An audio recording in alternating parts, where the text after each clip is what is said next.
Men aren't what they used to be. Men aren't the guys today, are not the guys that settled the western United States in covered wagons and they went from the East Coast to the West Coast. Men aren't the guys from the 14 and 1500s that sailed the oceans blue to find various parts of the world. Right, and that's hurting us.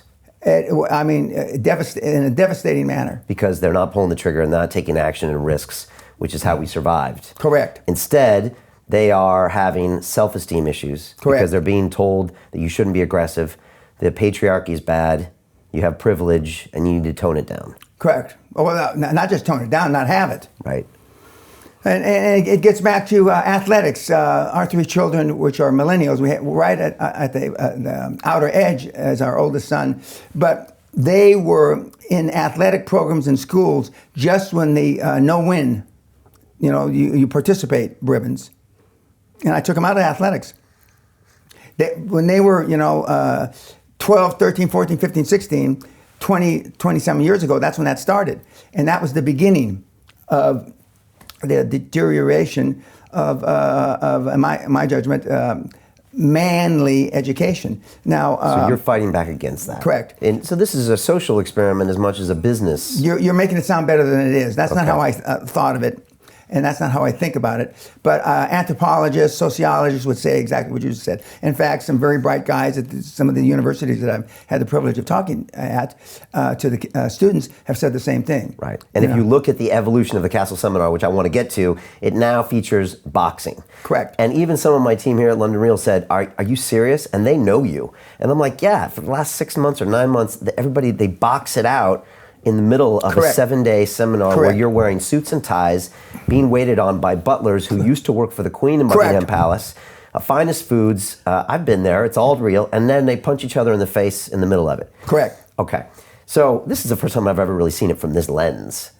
So you're teaching... And just stopping. Yeah. Of the 24 people, normally 18 will go into boxing. And it's voluntary. It's voluntary. And but the ones that aren't going in normally have some physical deformity or something, something's wrong with them. And we don't advertise that, but 95% or 98% of the able do it. A third of the ones that go in the ring have never been in a fight in their whole entire life, even on a schoolyard as a kid, okay? The one that I have on social media where that guy is throwing a right, overhand right, and on a guy, he was hitting a Canadian guy, that's a PhD in mechanical engineering from whatever, the Max Planck Institute in Germany, and he had never thrown a punch. He was scared, trembling before he got in the ring, okay? And he had never been disciplined as a kid. He's never been screamed at as a kid. He never, he was a goody little two-shoes, PhD, and... He was in his suit when he threw the punch, right? No, he wasn't. In the early days, some of the guys were wearing barefoot in their suits. Some of the guys, because they weren't going to fight, and then they got involved in the moment. They hadn't brought the right shit, so then they got involved in the moment, because the guys enjoy it. But one of the reasons we came up with the boxing is because before we started the boxing, we had 4 fights in 3 seminars of the guys duking it out. I go to sleep. They never fight when I'm awake. I go to sleep. We say, Saturday night, say goodnight. And then in the morning we find out, we've only had a couple of pieces of furniture broken. And the guys bellied up. They paid for it. In the castle, they're fighting, throwing punches after you go to bed. Okay. Correct. About a year ago, we had a little Arab guy who had a little teeny mouse who had been pushed around by a bigger guy.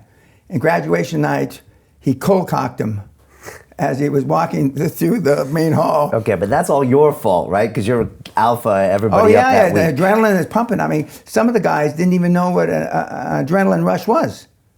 Okay, so this is a positive thing. Yeah. So look, I remember when I was up at the castle, I said, they don't make him like Dan Peña anymore, and we should cherish for what he tells us. You're kind of giving us a glimpse into what we were in the past.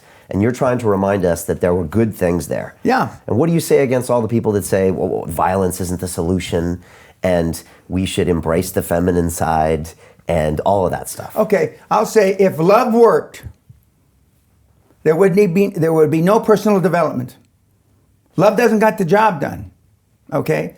Love doesn't work. Religion doesn't work. Nothing works other than if you have self-esteem as a human being. You're a better person, you're a better father, you're a better husband, better wife, whatever the hell, you know, you're a better citizen. You take life more serious if you have self-esteem, if you have self-worth. I said at dinner the other night, Gallup poll did in 2016-17 a study.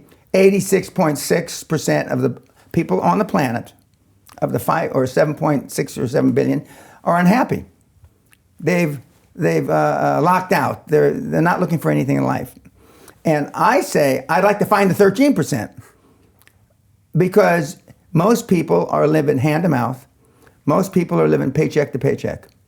Okay, that's why your programs are so successful, because you give them alternatives. Okay, that's why Dan Logue's programs are so successful, because he gives them alternatives, and the alternatives aren't being taught. When I was at these various universities I've had the privilege of speaking at, one of the first questions I ask is, how many classes have you had in buying a business? How many classes have you had in selling a business? No hands go up. How many classes have you had? This is the business schools. Right. How many classes have you had in leadership? None. Except for Naval Academy more recently, none. Well, then how in the fuck, what are they teaching you here? You know? If you don't know how to buy a business, sell a business, and you can't lead the people, but they're not being taught. There's that many. You're trying to change all that. Correct.